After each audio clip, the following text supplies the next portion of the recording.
All right, y'all, starting to post more this year, put more content out this year to get some awareness of what we're doing and start more conversations and put out there that we're in the business industry, in the 5G, in the telecom, smart city, and private LTE industries. And also, since we know construction and we manage projects remotely across the country, it makes sense for us to acquire assets, real estate assets, right? Like Robert Kiyosaki says, the point of a company is to invest in real estate. Like the owner of McDonald's says, I'm not in the hamburger business, I'm in the real estate business. And like a lot of other people say, so we use our construction ability, use our project management knowledge, that we're really efficient in managing projects and scaling them up in different places. So we use those skills, right, to invest in real estate. So there we just need partnerships of people who can buy those houses, assets with us, right? And we are the operators.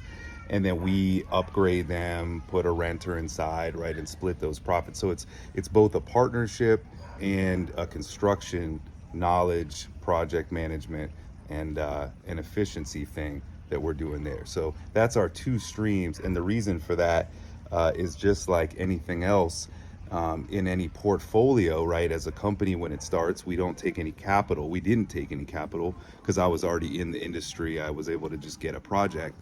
And so what we were able to do is just start with the funds that came from that project, and they come through the telecom side from doing those projects, and they go pay our employees, right? And then they end up in the real estate side. But the thing about that is there's two parts of that. So it's multiple streams of income, because as a company, when it first starts without any capital, it has to support itself. So we need multiple quick projects where we can just get guys going, and that's going to bring in some income, like a big project where we're going to do a whole building that's going to bring a lot of income, but the pipeline is long.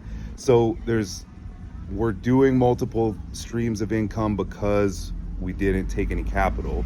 And then we need multiple quick and long-term and then residual mixtures of income too, to be able to support ourselves long-term, have, projections to meet for our capital and stuff like that. So that's when I talk about business. We're doing telecom, we're doing 5G, we're also doing real estate, but we have multiple different streams of income and then different time frames from when those contracts come in. And I think if anybody can do that, they can be really successful in business, because you need things coming in now, you need things coming in later, and you have to pay the employees at the same time and give them a good place to work and make sure you're not always scrambling. But it's been crazy. There's been times where it's been down to the last dollar before something comes in, and then we have something in the pipeline, and it's a telecom contract, and then it's like a flip that goes out and brings in some money there, and it's a lot. It definitely is. But I think without both of those streams of income, that we wouldn't have made it, right? So like we needed the flip, right, and we needed the telecom to bring that in too. So it's worth both ways. But we want to get more into rentals, right? It's a good time for rentals right now. Of course, not a good time for flips, because houses are sitting on the market much longer. Their values are going down to more real numbers, right? So if you went in thinking it's going to be up here and then it's down here, it's much less. Obviously that margin is much less, but you can't go in at like phantom numbers, right? So we have to go in at much lower numbers. So long story short, we want to do more buy and holds, right? But the problem with that is the flip gives us a large sum of income right now to pay our construction manager and our tech for our flipping side, and then also to pay our construction manager and our tech for our telecom side. So we have those two groups on projects at all times, and we have to keep them going, right? Because the more they're working on active projects, the better we're doing as a company. But that rental game is really tough to get into, because you need the money from those flips to put in the bank and put on down payments of houses and all that stuff that you need in the bank. But the other part of it is, without that flip, you get a much smaller percentage and you get it for much longer, and I'm all for it. But a lot of times you have to leave a little more money in, or you need more money on the down payment side.